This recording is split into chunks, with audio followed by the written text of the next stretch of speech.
What's up guys, welcome back to Deck Tech for Decks. I'm your host Caleb. If you want to support me, you can now follow me on Patreon. It's a solid way to not only support the channel, but it'll give you more say in what deck techs I cover. Additionally, you can always use that TCGplayer link in the description down below, or as always, just liking, commenting, and subscribing will do the trick. Now, before we get into today's deck tech, I would like to preface this by saying I cover casual decks. That's what I've always done, it's what I enjoy, that way you can get off, some insane, stupid synergies, and everybody can have a good time. But I have been watching a little bit of CEDH lately, and I don't know, it tickled my brain a little bit, and I wanted to try to figure one out. But again, as a brewer, I don't really like building decks that have already been figured out, so I had to take a shot at one of the newer ones, and I think Ellivere has some potential. Why do I think that? One, Ellivere is going to solve what I think Stax suffers from, or what I have heard other people that know way more about CEDH say that it suffers from, which is not being able to close out the game once it has a hard lock, and sometimes that can be sort of an issue. But Ellivere here can not only buff up our creatures an insane amount, but it also is card advantage in the command zone. So while Yasharn is an amazing hate piece, it does struggle with, how do we win? So now we have how we win in the command zone, and we additionally have card advantage in the command zone. So now all you need is your hate pieces on the battlefield to not only stop our opponents from winning, but to buff up our board state, right? Because a lot of those enchantments will just go ahead and buff up all of our creatures because of the role tokens. And then additionally, all of our creatures will also be hate bearers. So now our hate bearers are swinging in for lethal, and honestly, Ellivere gets massive quick. So you could end up ending a board and winning a CEDH game with a somewhat, off meta pick. Again, I will like to preface this with, I do not do CEDH decks, but I do casual builds and I brew here and there, so I figured, hey, I'm gonna take a shot at it and I will explain why I think this could be viable in CEDH, and you guys can give me your feedback. Let me know what you think. Let me know if you want more CEDH videos or if you want more takes on CEDH commanders from me. If not, that's fine, but hey, it tickled my brain and I just wanted to, throw it out there. So here it is. Let's get into the deck tech. Let's kick it off by talking about the Stax pieces. The first thing we want to do is deny all of that fast mana. Collector Oof, Null Rod, and Stony Silence are going to be perfect for this. Additionally, we do have Karn the Great Creator. This is not only going to make it to where we can still use some of our fast mana while shutting everybody else's fast mana down. Root Maze can also be very efficient at slowing our opponents down. Not only is all that fast mana going to enter the battlefield tapped, stuff like Grim Monolith and Mana Vault is just going to be useless because you're not going to spend that mana to untap it. And then you have a lot of fetch lands in CEDH. So now those fetch lands have to come in tapped, and then you have to tap to sack them to search up a land, and that land will enter tapped. It's going to slow them down very efficiently. Blind Obedience and Thalia are very similar hate pieces. While they target different things, they're still very efficient at not only having creatures enter the battlefield tapped, making sure our commander can get in for damage, they also make sure some lands and artifacts will enter in tapped as well, which is going to be solid. I also really like Boromir here. Not only is this guy going to protect our board state if we need to make our creatures indestructible, he's also going to be super solid at shutting down all of the free spells in CEDH. Whether they're trying to cast a Mox or they're trying to counter your spells with a Fierce Guardianship, that's all just going to get countered. Deafening Silence is going to be an amazing turn 1 play, especially judging on our turn order. If we go first, this is going to be an amazing card to try to mold down to. Additionally, if we can get our fast mana out and then play this, that's just going to be even better. Rule of Law, Archon of Emeria, and Phyrexian Censer are going to be very efficient at slowing our opponents down as well. This is going to make it to where everybody's only casting one spell per turn, which we are completely fine with. As long as we're casting one creature per turn, throwing that roll token on it, buffing it up to the moon, and smashing face, we're going to be fine, while everybody else is going to be slowed down to a crawl, and they won't be able to get their combos off.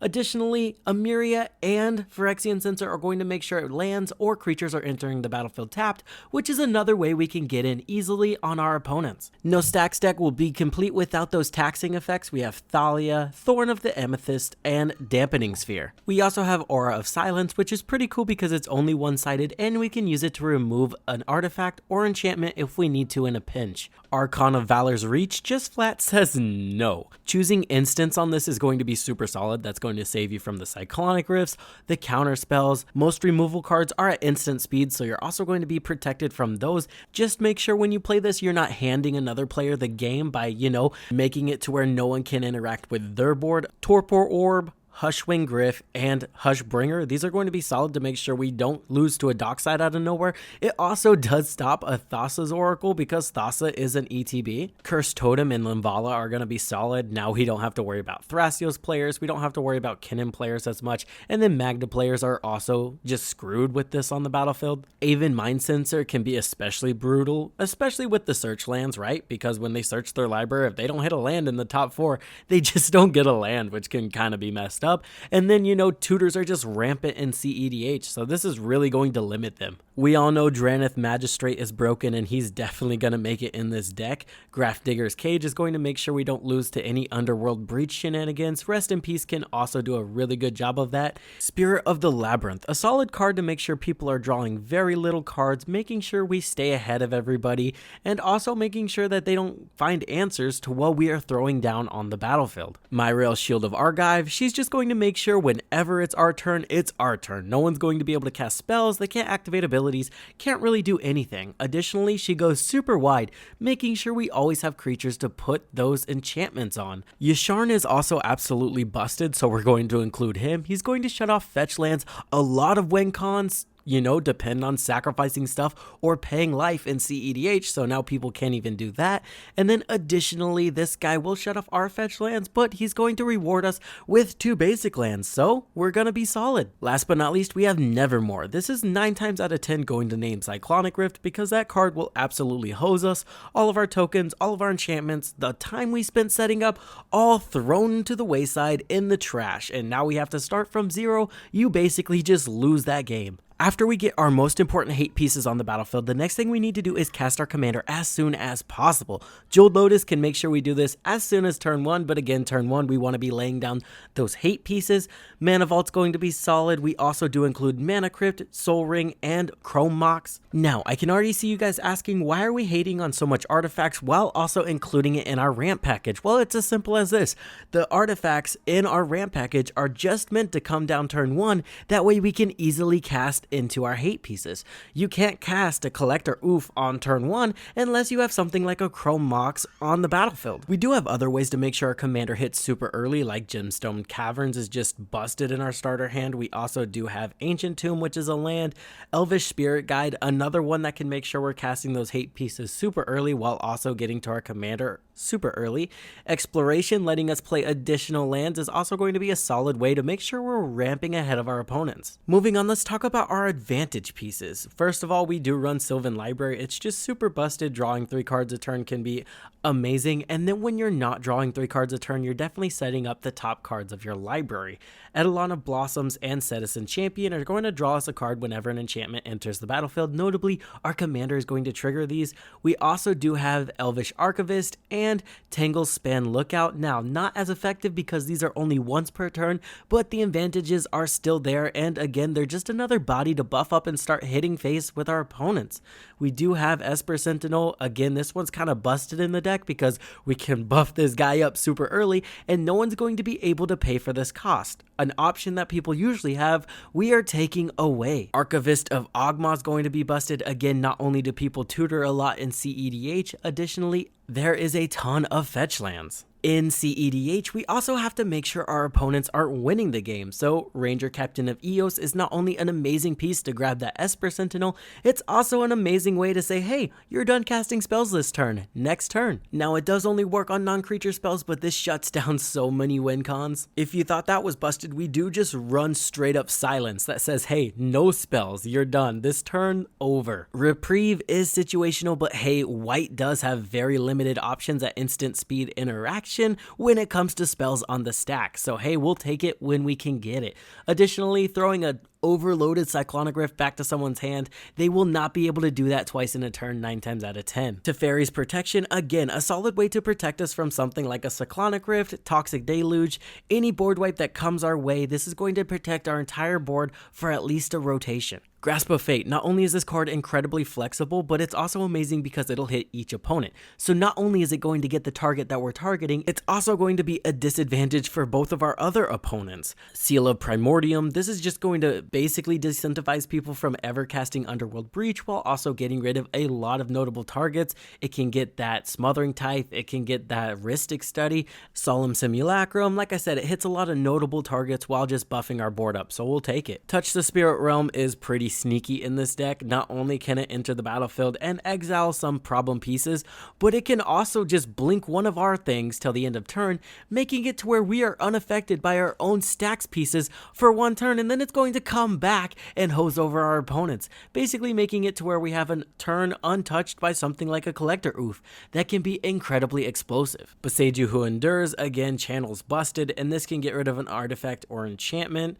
Non-basic land, Gaia's Cradle's in this format, so probably not a bad idea to run this. Darksteel Mutations can hose over a lot of strategies that depend on their commander. Throw this on a Yuriko and oh my gosh, they're going to do nothing for so long. And then we have good old reliable Swords to Plowshare. Now let's go over the miscellaneous stuff in the deck. We have Delighted Halfling. Not only is this solid mana dork, it can just prevent our commander from being countered, which is extremely important because she's kind of, you know, very essential to the strategy. Avacyn's Pilgrim, just a solid mana dork. Dryad Arbor's pretty cool. You can pay 0 into Green Sun Zenith to get it onto the battlefield pretty early. Additionally, it's just another creature we can buff up that's also a land.